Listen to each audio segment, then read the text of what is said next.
Hallo zusammen und herzlich willkommen zum heutigen Jungfrau-Zeitung Panorama aus Thun. Wir haben heute folgende Themen für euch.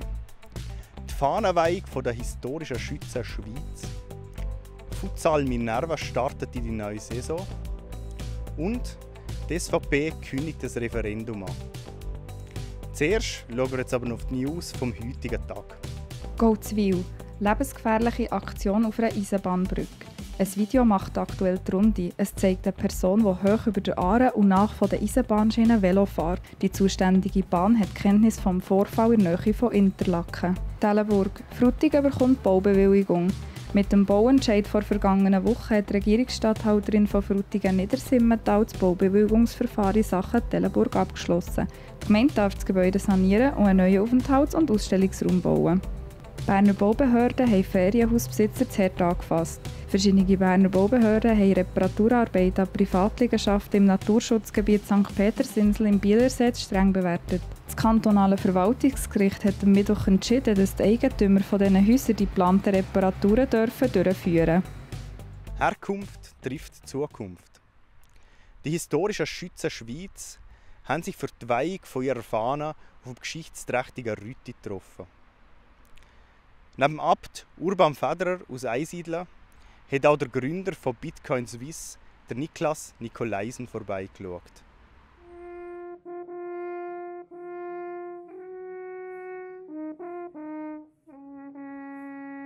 Als Vertreter vom Schießenwesen. Wir schießen auch Disziplinen, auch Distanzen, 300 Meter, quer bis Luftpistole 10 Meter. Wir haben eine lange Tradition und wir haben Spitzensportler, die in der Nationalmannschaft tätig sind. Genf ist einfach Genf. Genf ist umfangen ist in Frankreich und wir haben einen harten Sinn zu der Schweiz. Wir gehören zu der Schweiz. Genf gehört der Schweiz nicht zu Südfrankreich.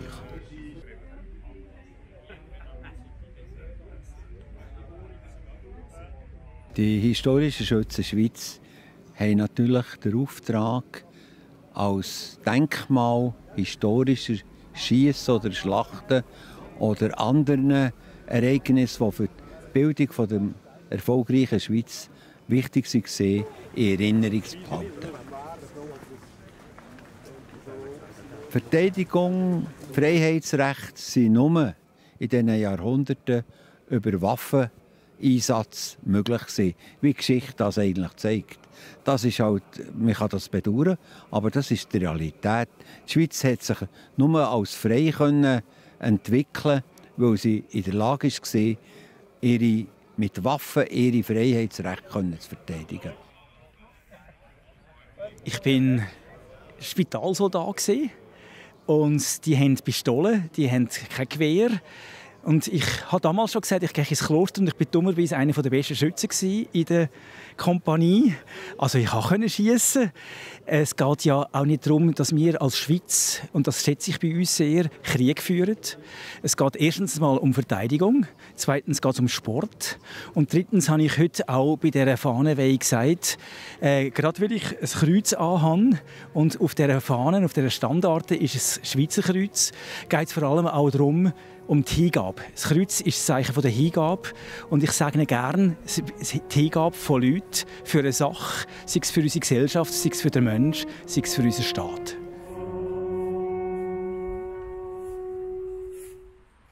Futsal Minerva macht am Samstag Jagd auf den 6. Schweizer Meistertitel. Daneben möchte man auch im Cup erfolgreich sein. Er wird dieses Jahr das erste Mal durchgeführt. Im Vorfeld des Saisonstart habe ich mich mit dem Präsidenten von Minerva, Miro Pascalo, unterhalten. Was ist dein grosser Wunsch für diese Saison? Vielleicht für den Verein, vielleicht auch für die erste Mannschaft? Was ist dein Wunsch? Dass wir so viele Kinder und Juniorinnen begeistern für die Sportart, dass alle verletzungsfrei bleiben und ja, dass wir am Schluss bei den Herren und bei den Frauen vielleicht auch den Titel gewinnen können, auch sogar den Schweizer Cup. Ja, ich denke, also die Unterstützung von mir und auch vom Vorstand natürlich ist neben dem Feld. Das ist einfach mal unsere Rolle, das ist klar.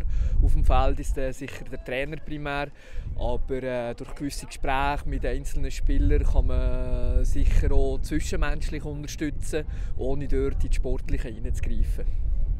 Du hast vorhin angesprochen, Zuschauerzahlen. Er hätte da vielleicht ein bisschen mehr erwartet beim Minerva Cup. Dein Aufruf, wieso sollen Leute Futsal schauen kommen? Ja, Futsal ist einfach ein Spektakel. Es ist schneller als Fußball. Es ist genauer als Eishockey. Also wirklich eine tolle Sportart. Und ich lade alle herzlich ein, mal zu schauen. Ja.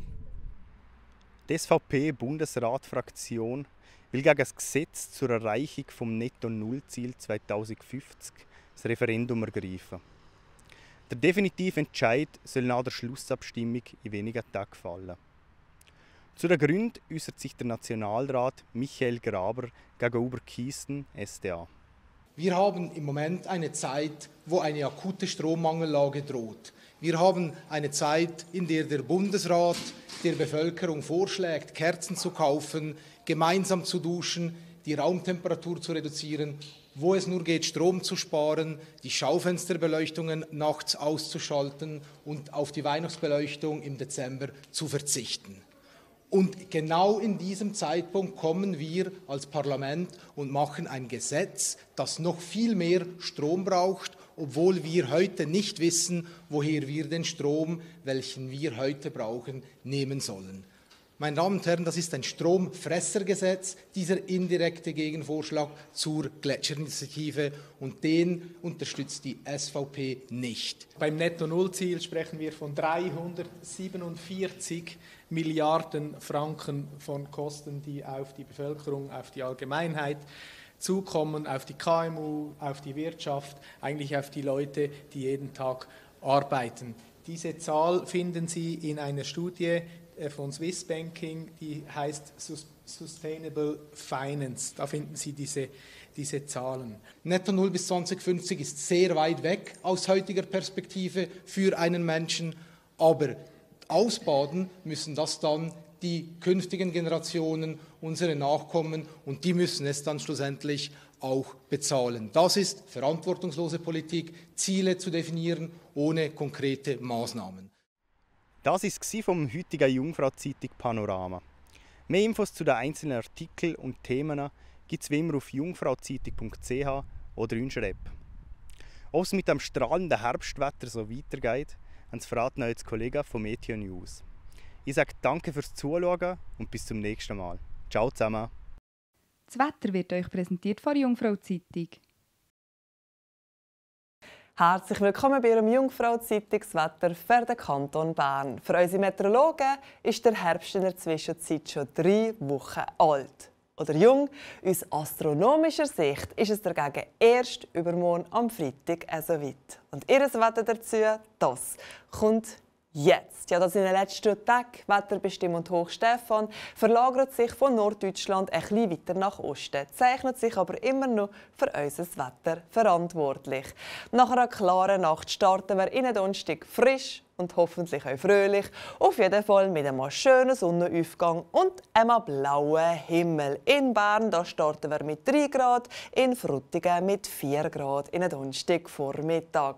Und wie es so schön ist, erfinden wir am Nachmittag das Wetter auch nicht mehr neu. Es gibt einen wunderbaren Herbsttag mit lediglich ein paar dekorativen Quellwolken.